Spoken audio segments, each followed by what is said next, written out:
Bienvenue dans le Grand Talk, l'émission qui n'a pas peur des mots. L'élection présidentielle ivoirienne connaît désormais son vainqueur.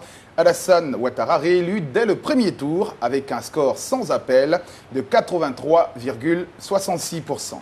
Dans cette émission bilan de la présidentielle ivoirienne, nous allons analyser le scrutin, les résultats et les perspectives de la Nouvelle-Côte d'Ivoire. Avec moi sur ce plateau, Madame Edwige Nechama Sosa, vice-présidente de l'institution internationale All Africa Group Agir pour l'Afrique. Madame, bonsoir. Bonsoir. Et bienvenue. Merci. Dans le Grand Talk. Monsieur Pierre Djedje Tré, vous êtes représentant du candidat Conan Kouadio Bertin. Bonsoir. Bonsoir. Bienvenue. Merci. On peut dire félicitations pour le score de Monsieur Kakabe. Ben merci. Voilà. Je le prends bien, volontiers. Et puis, Monsieur Joël Nguessan, conseiller de la direction centrale du RHDP, chargé de la communication. Bonsoir. Bonsoir, cher ami. Tout ce qu'on peut vous dire, félicitations. Oui, j'accepte. Ce 1 coup KO que vous avez souhaité et finalement obtenu. Dans la vie, toute chose s'apprécie par rapport aux résultats. On l'a souhaité. Vous l'avez souhaité. On l'a obtenu et on en est fiers. Et le dernier, habitué de notre plateau, tout autant que M. Joël Nguessan, M. Konaté Navigué, qui est le représentant du Front républicain, Front populaire ivoirien, excusez-moi pour le... Sacrilège. Mais quand même, le FPI a fait partie à un moment, il faut le rappeler, hein, d'un front républicain aux côtés de M. Alassane Ouattara. Mais non, erreur. Aux côtés de M. Jenny Kobina. À l'époque, c'était Jenny Kobina. Du RDR, pour être plus précis, de M. Jenny Kobina. M. Alassane Ouattara, vous pouvez le dire, n'était pas là à cette époque. Et vous êtes le représentant de M. Pascal Affi-Nguessan. Alors, bienvenue, messieurs. L'élection, évidemment, a donné son vainqueur, M. Alassane Ouattara. Les chiffres parlent d'eux-mêmes. On va tenter d'analyser ce scrutin. Globalement, vous jugez comment ce scrutin, M. Pierre Djedje Tré? Ben, écoutez, bon, dorénavant, le scrutin il est derrière nous. Ouais. Mais ce qu'on peut en dire globalement, c'est que, bon, sur l'atmosphère, bon, il n'y a pas grand-chose à redire. Les Ivoiriens sont sortis, on va dire moyennement, parce que quand même on est à un taux de participation qui est autour de 50%. Voilà, sans doute le boycott est passé par là. Et en ce qui nous concerne, la rumeur du retrait de notre candidat à quelques heures du scrutin est quand même passée aussi par là. Donc voilà. Est-ce que vous avez réussi à couvrir l'ensemble des bureaux? Vous aviez des assesseurs un peu partout? Écoutez, on était à notre première expérience. Je pense que chacun devra en tenir compte. Et nous, on est en train de construire quelque chose, voilà, un projet robuste, et on l'inscrit dans la durée, on va dire ça comme ça. Et donc, de ce point de vue, chacun peut comprendre qu'on n'avait pas les moyens colossaux du candidat du RHDP. Et donc, fatalement, on n'était pas en mesure de couvrir l'ensemble des bureaux de vote. On a quand même fait le maximum. Les 100 millions n'ont pas finalement servi à vous permettre d'être partout à la fois? Ben, écoutez, les 100 millions, oui, ils ne pouvaient pas nous permettre d'être partout à la fois. Voilà, les 100 millions plus les quelques moyens dont nous disposions. Vous n'avez pas refusé les 100 millions? Ben non, il n'y avait pas à les refuser. Je ne vois pas pourquoi on les refuserait. Les 100 millions, c'est de l'argent public. Voilà, c'est de l'argent public et c'est de l'argent qui est mis à la disposition des candidats. Voilà, nous, on les a utilisés, je ne dirais pas sans état d'âme, parce que de toute façon, on était candidats, donc il n'y avait même pas, il y avait pas de problème. Voilà. Merci en tout cas. Voilà. Monsieur Joël Nguessan, notamment, vous, votre candidat, Monsieur Alassane Ouattara, a quand même eu de l'avance sur l'ensemble des autres candidats avant l'ouverture de la campagne, puisqu'il était en visite dans pratiquement l'ensemble des régions, les 31 régions de la Côte d'Ivoire, qu'il a pu visiter. Il faut dire que les visites d'État font partie des éléments de sa fonction en tant que chef de l'État. Donc on ne peut pas lui en vouloir d'avoir fait les visites d'État avant l'élection. C'était une promesse qu'il avait faite en 2010, donc il n'a fait que l'exécuter. Ceci étant dit, je voudrais vous faire remarquer que cette élection qui vient de se dérouler, surtout l'atmosphère après l'élection, c'est une élection qui nous a réconciliés avec la démocratie. Parce qu'il y a longtemps qu'on n'a pas connu ça. Une élection sans incident, sans mort, sans violence, c'est la première fois. Donc nous disons bravo d'abord à tous les Ivoiriens, bravo à tous les candidats, que les candidats malheureux comme le candidat qui a été élu. d'avoir su, avec panache, réaliser ce climat apaisé qui permet à la Côte d'Ivoire de se réconcilier avec la démocratie. C'est ça le plus important pour nous. Le candidat Pascal Affi N'Guessan, qui est sorti deuxième de cette élection, a quand même tenu à féliciter M. Alassane Ouattara, tout autant que M. Kakabe. Alors, comment vous avez vécu ce scrutin au niveau du FPI? Merci, je voulais prendre votre micro pour saluer les Ivoiriens qui sont sortis malgré tout. Remercier ceux qui ont voté le Front populaire ivoirien, mais également remercier les autres pour la démocratie qui est... Parce que aller voter, c'est l'exercice du vote citoyen, d'un droit.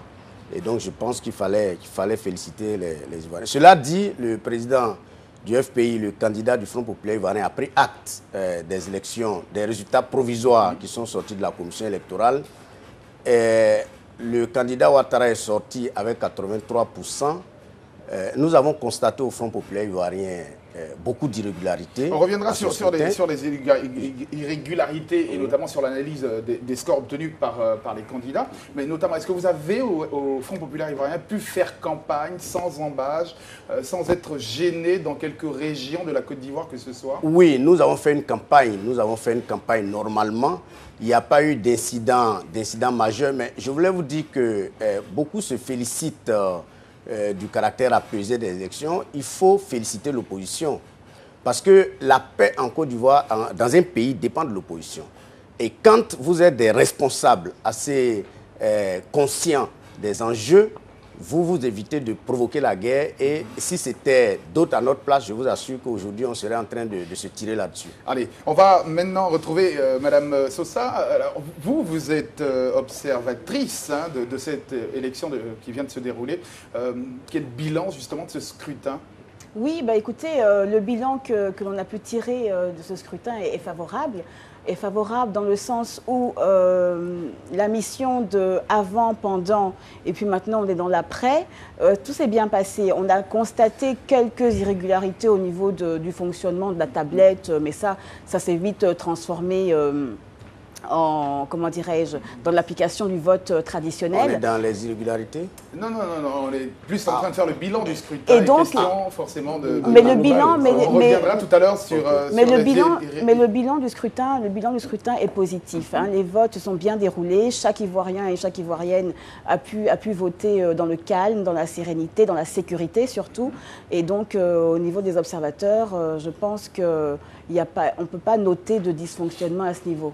C'est une affiche qui appelait, je crois, à boycotter les élections. Donc, qui ne rentrait pas dans le cadre d'une campagne électorale normale. Ce n'est pas pour appeler ses militants, c'est pour... Il appelait officiellement... Je suis désolé, vous vous trompez lourdement. Et puis je vais aller plus loin. Laissez-moi finir, s'il vous plaît. Ce n'est pas une campagne qui rentrait dans le cadre de la mobilisation, de ce qu'on voit habituellement dans une campagne électorale. C'est la publicité en question. De deux, moi je suis dans ma rédaction, il y a des affiches publicitaires qui arrivent, je peux les récuser parce que j'estime que c'est contraire à l'ordre public, c'est contraire à un certain nombre de valeurs que nous donnons la promotion. On ne peut pas publier les yeux fermés un communiqué parce que c'est venu de l'extérieur, parce que ça a été établi par... Monsieur Assale a refusé de publier, c'est la liberté. Oui, c'est la liberté d'expression. Les journaux qui ont publié ont estimé qu'ils pouvaient publier, donc on ne peut pas se mettre en juge suprême pour les condamner. Vous avez dit quelque chose. En droit, les conventions régulièrement formées entre les partis tiennent lieu de loi à l'égard de ce qu'ils les ont faites. Si vous avez signé une charte, vous vous mettez sous le joug de cette charte. En quoi un appel au boycott est-il dangereux pour la sécurité d'un pays? Un appel au boycott. Appel au boycott. Oui. Vous savez ce que... En quoi c'est dangereux pour le CNP? Mais vous m'étonnez. Parce que moi, je vous pose la question. En 1995, il y a eu le boycott. Il n'y a pas eu de mort. Ce n'est pas dangereux pour un pays. Non, ce boycott-là appelait à la mort. Dans ce communiqué-là, il y avait des appels au meurtre. On sait comment ça finit. Et puis, le CNP n'a pas fait son travail. Il faut être honnête et reconnaître que depuis un moment, le CNP sort de son cadre. Vous avez eu rien à voir. Ouais, voilà. Je voulais dire juste un mot. Je voulais dire un mot dessus. Je pense que la question pose le problème de la responsabilité des publications et des rédacteurs en chef, ou bien des patrons d'entreprises de presse. Je me souviens qu'en 2008, il y a eu une société de téléphonie mobile qui avait lancé un produit avec une sorte de dynamite, un ensemble de bâtons de dynamite pour expliquer qu'il faisait exploser les prix. Le panneau a été affiché dans tout Abidjan. Le Conseil supérieur de la publicité a fait retirer tous ces panneaux parce qu'il estimait que cette publicité, dans le contexte où on était de nature à traumatiser encore les populations qui seraient d'une guerre. Chaque pays a ses lois. Il y avait un texte là-dessus. Dans le cadre de cette affaire, c'est comme si on disait, dans une rédaction, quelqu'un envoie un communiqué, il dit, j'appelle pendant cette élection-là, tous ceux qui ne sont pas d'accord avec ce qui se passe, à tuer ceux qui veulent aller voter. Et puis on dit, non, comme c'est un communiqué, on publie. Ça pose le problème de la responsabilité du journaliste et du patron de presse. Donc, dans ce cadre-là, le CNP est dans son droit, c'est le régulateur. Pour en revenir à ce que Guillaume Bato a dit par rapport à Malik Coulibaly, Malik Coulibaly n'est pas journaliste, le CNP n'est qu'une structure de régulation qui ne prend que des mesures disciplinaires. Voilà. Malik Coulibaly peut être poursuivi par le parquet d'Abidjan. C'est très important. Non, voilà. Oui, allez-y. On ne va pas conclure aussi facilement parce que c'est quelque chose de fondamental. Je voulais dire à Saleh Tiemopo, ne faisons pas d'amalgame parce que dans vos réponses, il y a justement deux choses. Le Conseil national de la publicité, le Conseil supérieur de la publicité, qui est là justement pour détecter ce qu'on peut appeler les publicités mensongères. Ce n'est pas le rôle de la presse, parce que dans le cadre de ce travail, les confrères qui ont été sanctionnés n'ont pas fait un travail de journaliste. Si c'est un article qui avait été rédigé, là, le Conseil national de la presse serait dans son rôle. Et deuxièmement, questionnons le fond de l'affiche de M. Coulibaly. Qu'est-ce qu'on lui reproche? C'est de dire aux Ivoiriens, n'allez pas voter. En somme. Lui, il explique dans son communiqué, les conditions pour une élection transparente ne sont pas garanties, la CEI est inféodée, etc. Je vous appelle au boycott des élections, n'allez pas voter. Il n'y a rien d'illégal. Il faut bien qu'on le dise aux Ivoiriens, il n'y a rien d'illégal. Autant les gens ont le droit de battre la campagne pour qu'on vote pour eux, autant M. Coulibaly peut battre campagne pour appeler aux gens de ne pas voter. Ça s'appelle l'abstention et c'est un courant de pensée qui existe. Vous pouvez décider comme mode d'expression de ne pas participer à une élection et d'appeler vos sympathisants à ne pas le faire. Et ce n'est pas une invention. C'est des choses qui existent, qui ont été faites dans certains pays. Donc je ne vois pas en quoi un candidat qui appelle au boycott d'une élection serait censuré. Il n'y a aucun élément dans ce message qui appelle à la haine, qui appelle à la répression d'une manière générale. Oui. Mais que dites-vous? Excuse-moi, non, mais en quoi cela heurte la charte de la bonne conduite? Est-ce que vous connaissez le contenu de cette charte? Mais en quoi la charte de la loi? Est-ce que vous connaissez? La charte dit quoi? Dites-le moi si vous connaissez le contenu. Je veux savoir. En tout cas, la charte que nous avons signée interdit aux patrons de presse que nous sommes de publier des communiqués qui sont contraires au message du gouvernement. Ah bon? Donc les journaux seraient aujourd'hui à la botte du gouvernement. Non, c'est très grave, c'est scandaleux. C'est un vrai scandale. Nous on a signé. C'est un vrai scandale. Moi j'ai signé et j'assume. Si vous avez pu signer une telle charte, c'est dangereux. Parce qu'on ne peut pas signer une charte qui pour aller contre la liberté d'expression. C'est pas la même chose. Quand on parle du Conseil supérieur de la publicité, le Conseil supérieur de la publicité ne s'occupe pas du contenu des journaux. Pas possible. Non, il s'occupe seulement de l'affichage. Affichage publicitaire. Non, pas dans les journaux. Pas dans les journaux. Dans les journaux, il contrôle seulement la régularité de l'entreprise qui fait la publicité. C'est tout. Mais s'il y a un communiqué qui est de nature à inciter à la haine, qui est de nature à apporter des accusations contre l'élection de la République, le CNP est dans son droit d'estimer que cela va à l'encontre des lois. Nous, on ne peut pas juger le fond de la décision du CNP parce que c'est un conseil qui siège. Voilà, il y a des magistrats avec votre permission, je vais essayer de prouver. Non, je vais essayer de poser quelques éléments qui nous permettront peut-être de conclure avec ce débat. Il y a quelque chose de fondamental. M. Coulibaly, dans cette campagne, a décidé, pour les raisons qui lui sont propres, de battre campagne pour l'abstention. Ce que je veux que nous mettions d'accord, c'est que c'est son droit, et c'est son droit le plus absolu. Je vous sais aussi que tous les confrères ont reçu ce communiqué, il n'y a que les trois qui l'ont publié. Mais c'est leur droit. Même M. Dion Bato, ils l'ont pas publié. Oui, mais je ne suis pas d'accord. C'est parce que mon journal n'a pas publié, pas parce que mon journal n'a pas publié, que le CNP a le droit de sanctionner les journaux. Maintenant, je veux dire que si près de 40 quotidiens, il n'y a que trois qui ont publié ça. Ce n'est pas normal. Parce que les trois, justement, dans un contexte politique, sont dans une situation où eux-mêmes appellent au boycott. Oui, mais c'est leur droit. Voilà. C'est le droit le plus absolu d'appeler le CNP aussi dans son droit, il est sanctionné. Quel article de presse, quel article de la loi? Ils ont invoqué l'article 4. Le code de déontologie. De vérifier les informations avant de les publier. Non, mais ce n'est pas une information à Saleh. Je ne veux pas, parce que c'est quand même des choses graves. Et j'estime que si... Non, je vais terminer là-dessus. Bon, il faut qu'on avance parce que... Mettons-nous d'accord là-dessus. Je veux qu'on comprenne une chose, M. Saleh Tiemopo. le vote n'est pas obligatoire en Côte d'Ivoire. Oui, bien sûr. Il faut le savoir. Oui. Ça veut dire que quand le vote n'est pas obligatoire, l'abstention peut être un courant de pensée et on peut battre campagne pour l'abstention. Autant que je me souvienne, je me rappelle bien qu'en France, je crois pour les accords de Matignon en 1988, si je ne m'abuse, un parti de l'opposition a fait toute sa campagne pour appeler les gens à ne pas aller au vote, pour montrer leur position. Tout à fait. Il y a des pays aujourd'hui au monde où ne pas aller voter est une infraction. Ça existe. En Belgique, par exemple, le vote est obligatoire. En Australie, en Turquie, vous avez même des pays comme le Brésil, le Costa Rica, où le vote est obligatoire. Donc, si on était dans un pays où le vote était obligatoire, je comprendrais que les journalistes ne publient pas ce communiqué qui appelle à ne pas voter. Parce que ce sera appeler les gens à commettre des infractions. Cher confrère, un seul exemple. Pendant le recensement électoral, le FPI a appelé au boycott du recensement électoral.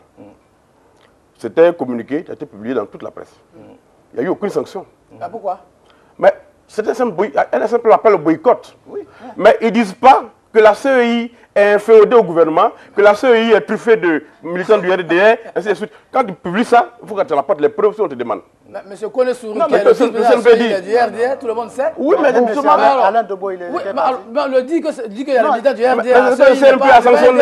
C'est pas un délit. Merci, messieurs, sur ce débat, évidemment. Rappelons que le Conseil national de la presse a suspendu le quotidien d'Abidjan et le nouveau courrier pour 3 parutions. On va maintenant analyser les résultats d'ailleurs de ce scrutin et de cette élection présidentielle en Côte d'Ivoire. On va écouter tout de suite M. Youssouf Bakayoko, président de la commission électorale indépendante. Donner les résultats généraux que nous sommes à présent en mesure de vous donner.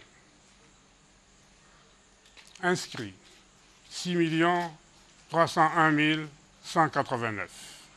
Votants, 3 330 928.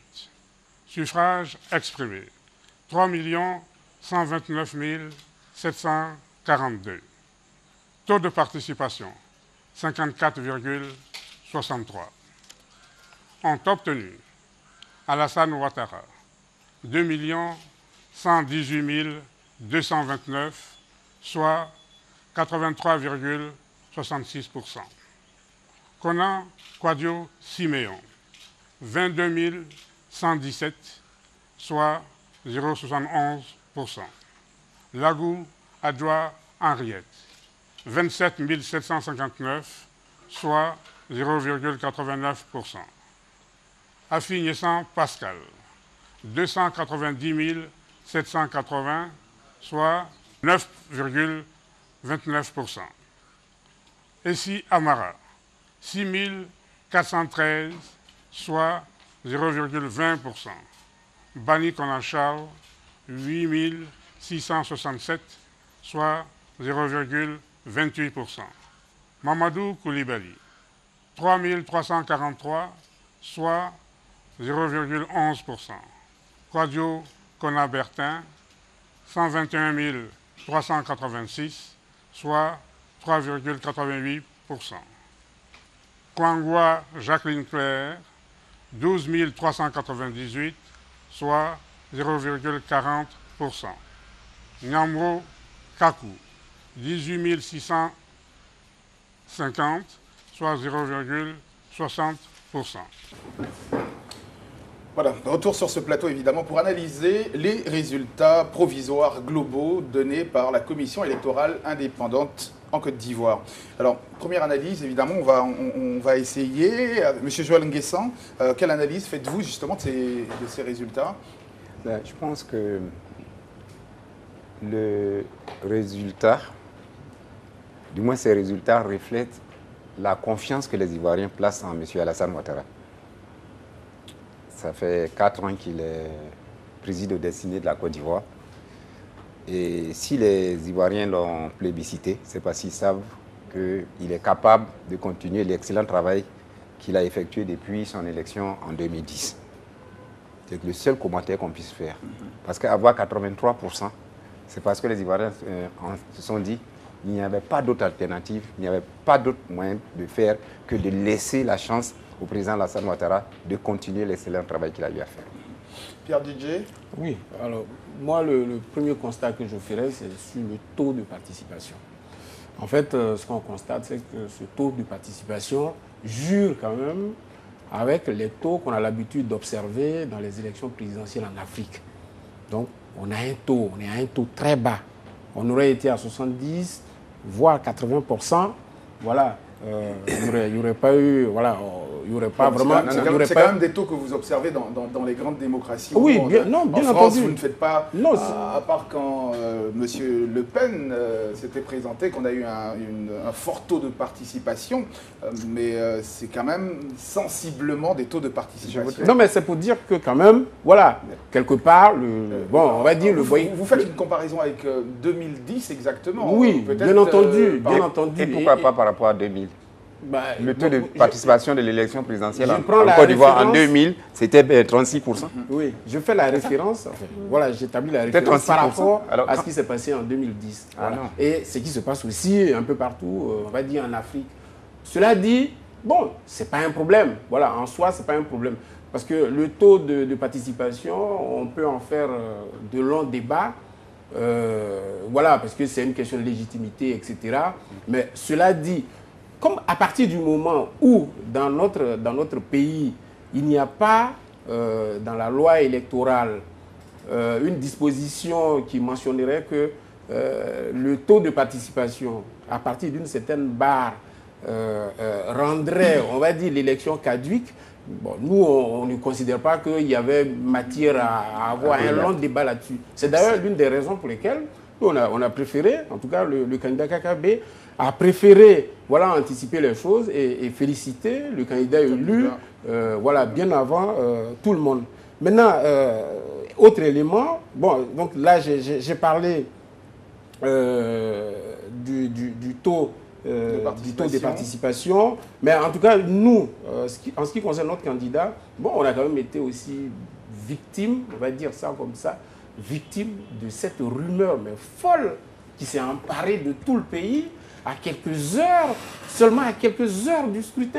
C'est-à-dire que là où on n'avait pas... À quelques heures même du vote, devrait-on dire. Oui, à quelques heures du vote. Là où on n'avait plus matériellement les moyens d'arrêter, mais cette la campagne est finie. Ben voilà. Donc, je pense que ça, c'est l'un des éléments qui ont sans doute empêché beaucoup de nos électeurs ou de nos sympathisants de se rendre effectivement au vote et participer en tout cas, le faible score, selon vous, de M. KKB, Kouadio Konambe-Bertin, peut s'expliquer. Je rappelle qu'il a eu 3,88% des voix. Notamment, on va revenir sur cette question du taux de participation avec les observateurs, notamment Edwige Nechama Sosa. Alors, ce taux de participation qui était d'abord annoncé par les rumeurs entre 20 et 30%, après l'État de Côte d'Ivoire, la CEI a été obligé de monter au créneau pour annoncer 60%. Et la POESI, la plateforme évidemment des observateurs des élections en Côte d'Ivoire, a annoncé 53% et résultat définitif par la CEI, 54,63%. Alors, cette danse des chiffres au niveau du taux de participation, comment les observateurs que vous êtes l'avaient analysé? Bah écoutez, nous, on l'a analysé de manière sereine. C'est vrai que la CEI a pris beaucoup de temps avant de se prononcer sur ce fameux taux de participation. Et donc, nous, en tant qu'observateurs, on est resté calme, on est resté serein. On n'a pas voulu justement se mêler, on est resté un petit peu au-dessus de la mêlée. Et pour ma part, 54%, c'est plus de la moitié. On dépasse les 50%. Non, mais comment vous analysez cette danse des chiffres entre 20 et 60% et pour se retrouver à 54%? Oui, bah ça c'est un manque tout à fait, c'est un manque de certitude. C'est-à-dire que dans une élection, dans toutes les élections présidentielles, aucune élection présidentielle n'est impeccable. Donc à ce niveau-là, effectivement, il y a eu une valse des chiffres et puis on a finalement atteint nos 54%. Donc moi, pour ma part, je vais dire au niveau de l'observation, comme je vous l'ai dit, on n'a pas voulu monter au créneau. On a préféré laisser la CEI, qui est vraiment l'organe de référence, se prononcer en la matière. Gilles Damché, peut-être une question sur la couverture de cette campagne par les différents quotidiens.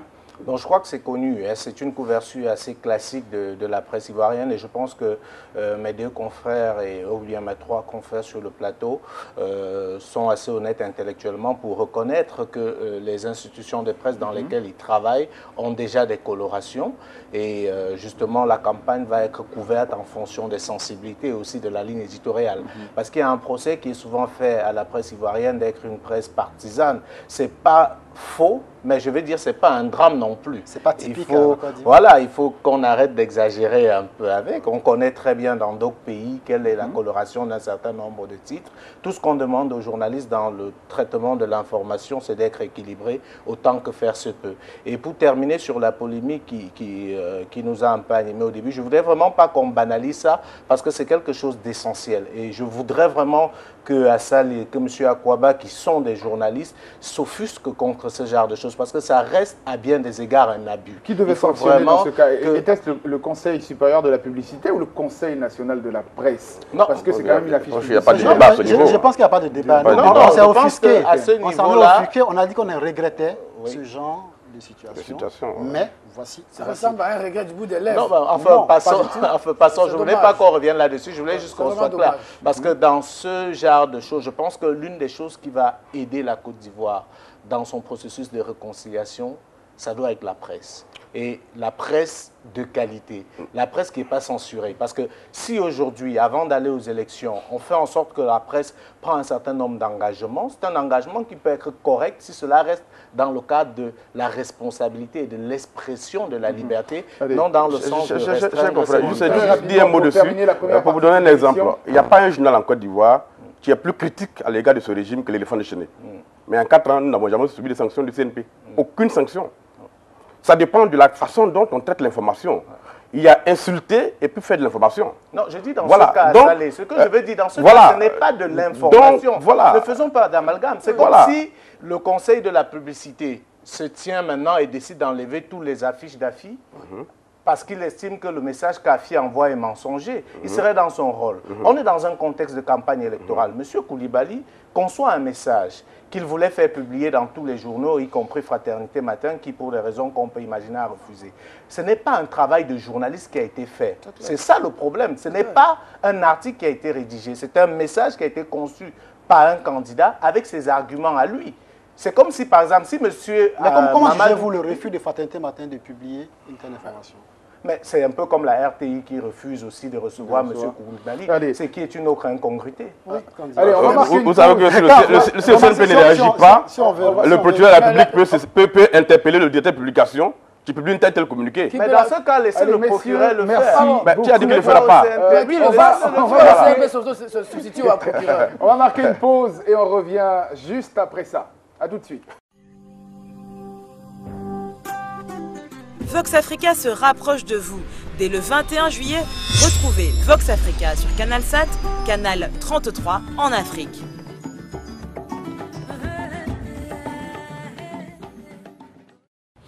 Bienvenue dans la deuxième partie du Grand Talk, l'émission qui n'a pas peur des mots. Nous faisons ce soir le bilan de l'élection présidentielle 2015 en Côte d'Ivoire. Et avec moi, M.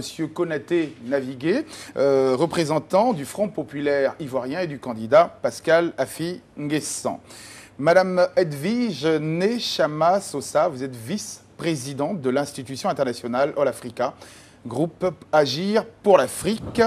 Monsieur Pierre Djedje Tré, représentant du candidat Conan Kouadio-Bertin.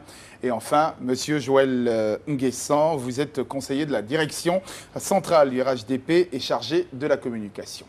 Après avoir analysé les résultats par les porte-paroles des candidats, nous allons voir maintenant comment les candidats eux-mêmes analysent ces résultats. Et à la suite, Monsieur Alassane Ouattara et juste après, Monsieur Pascal Affi N'Guessan. C'est une large victoire, 83,7%. C'est un score qui véritablement montre une adhésion de nos concitoyens à notre bilan, à notre politique, à notre vision de la Côte d'Ivoire. Et cela m'encourage au plus haut point. Je pense qu'avoir de telles élections aussi démocratiques, aussi transparente, aussi crédible, comme le disent les observateurs, et que ceci se fasse dans la paix, avec une adhésion aussi forte, montre que la Côte d'Ivoire est en marche et avance pour aller encore plus loin dans ce que nous voulons pour nos concitoyens. Je note cependant que les résultats affichés et les scores des candidats dans les différentes régions dressent le tableau d'un pays encore sous le traumatisme de la guerre. Des taux de participation records, 80 à 100% dans des zones encore récemment occupées par la rébellion armée de 2002 et où le candidat du RHDP réalise des scores avoisinant les 100%. Ce n'est pas un signe de santé démocratique, mais plutôt la traduction d'une prise en otage et d'une absence de la liberté d'expression et d'opinion dans ces régions. Rappelons toutefois que M. Pascal Affi-N'Guessan a félicité le candidat Alassane Ouattara pour sa victoire. Alors, tout de suite, quelle analyse faites-vous de ce que vient de dire M. Pascal Affi-N'Guessan, notamment comme cette absence de démocratie dans le nord du pays? Vous savez, il y a des gens qui sont nostalgiques des événements passés. On est en 2015. M. Pascal Affi-N'Guessan parle de rébellion armée.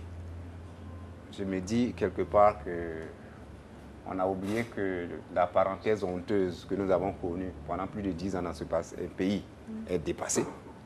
Que nous avons connu 4 années de paix en Côte d'Ivoire. Que nous avons connu 4 années de développement économique et social certain. Et que les Ivoiriens ont réappris à vivre ensemble. Alors revenir parler aujourd'hui des traumatismes, des rébellions armées, je trouve qu'il est nostalgique de certains slogans passés. Des slogans qui n'ont plus leur raison d'être aujourd'hui. Parce que les Ivoiriens... vivre sans mémoire? On peut vivre avec la mémoire, mais ne pas avoir ça essentiellement comme slogan politique en permanence. Non, c'est un sentiment. Et vous étiez acteur du traumatisme dont vous parlez depuis 10 ans. Le sentiment que nous avons, c'est que vous n'êtes même pas encore sorti de vos slogans passés. Et vous restez encore dans ces slogans. Monsieur Joël N'Guessan, permettez que je termine. Vous étiez acteur. C'est moi qui suis en 2010. Permettez que je termine. Donc je disais que l'on sorte des slogans. La Côte d'Ivoire a connu 4 années de prospérité et de paix. Nous venons d'avoir une élection apaisée, démocratique, transparente, crédible, inclusive. Les résultats sont là, palpables. Le président du FPI a félicité. Parce que si je ne suis pas d'accord, si j'ai encore des vieux ressentiments, je ne félicite pas.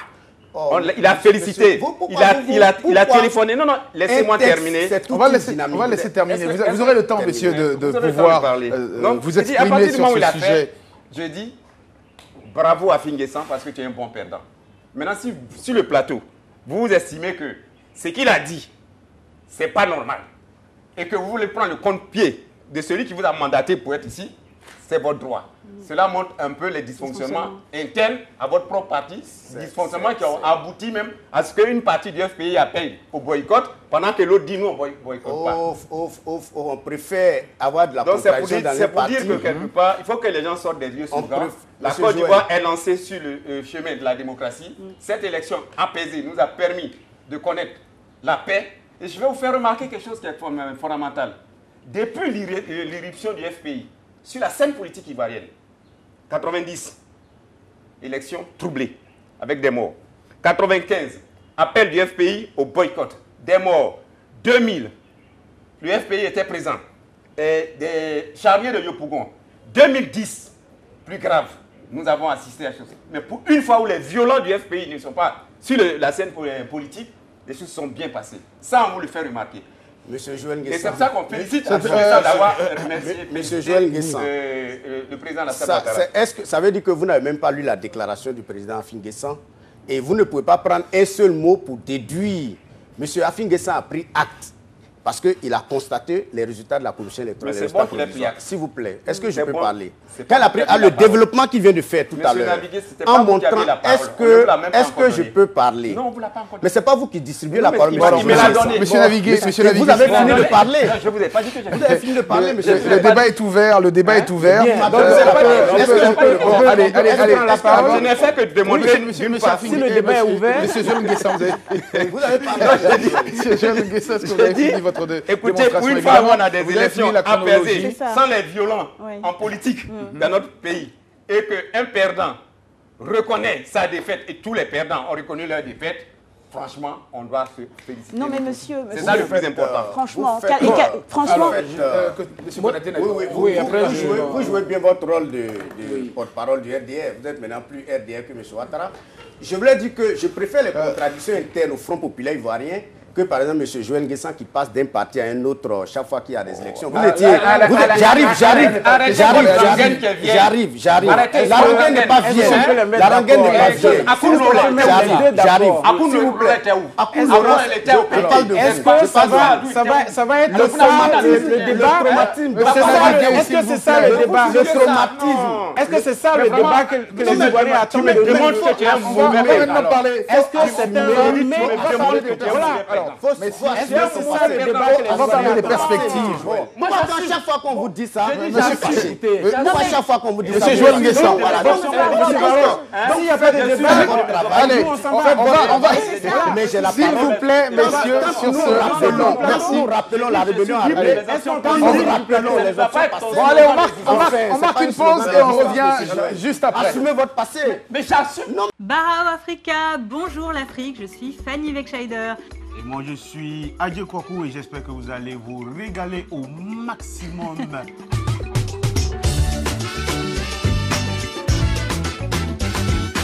Alors, quelle est votre situation matrimoniale? Autrement dit, est-ce que vous êtes marié ou non? Ou célibataire? Marié ou non? Je suis célibataire. Moi, c'est Trésor Mukimbo, l'artiste et humoriste depuis la République démocratique du Congo à la frontière de la Zambie et la RDC. Adjé, Fanny et toute leur équipe vous donnent rendez-vous du lundi au vendredi pour Barao Africa, votre matinale panafricaine. Rendez-vous à 5h30 GMT sur Vox Africa.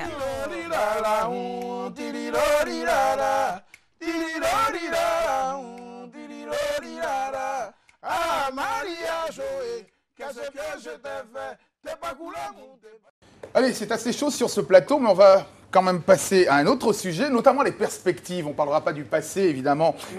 Les perspectives, c'est que va devenir cette nouvelle Côte d'Ivoire apaisée, ce nouveau quinquennat de M. Ouattara et notamment les enjeux dans le dialogue politique. L'opposition va-t-elle intégrer le gouvernement? Va-t-on aller vers un gouvernement d'union ou d'ouverture?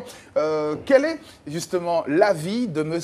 Afi Nguessan sur l'entrée de l'opposition au gouvernement? On écoute. On peut s'attendre à une entrée du FPI au gouvernement. Mais pourquoi? C'est vous qui formez le gouvernement? Oui, mais enfin, vous n'êtes pas chef de gouvernement, président de la République, vous nous posez la question. Alors, non, puisque nous sommes un parti d'opposition, nous n'avons pas gagné les élections. Comment vous pouvez que nous participons aux élections, au gouvernement? Nous n'avons pas gagné les élections. Ce sont ceux qui ont gagné. Nous sommes un parti d'opposition. C'est ça qui est notre posture. Voilà. Nous allons jouer notre rôle de parti d'opposition. Vous ne pensez pas que faire partie du gouvernement pourra avancer un peu la réconciliation nationale que vous avez jugée Pas forcément. On n'est pas obligé de créer un parti unique pour réconcilier les Ivoiriens. En ce qui concerne l'entrée de l'opposition au gouvernement, la position du Front populaire ivoirien est claire. Afi Nguessan ne compte pas jouer, compte jouer pleinement son rôle d'opposant et ne pas entrer dans le gouvernement. Il y a la crainte de la résurgence de la crise post-électorale, il y a tout ça. Beaucoup d'Ivoiriens sont même sceptiques sur le processus. Est-ce que tout va bien se passer? Mais bon, Assalé a parlé de FPI disloqué. Ce n'est pas le sentiment qu'on a vu pendant cette campagne. C'est vrai qu'il y a eu une crise au FPI, mais on a vu le président Afi, le candidat Afi vraiment faire campagne, être bien reçu par tous les passés.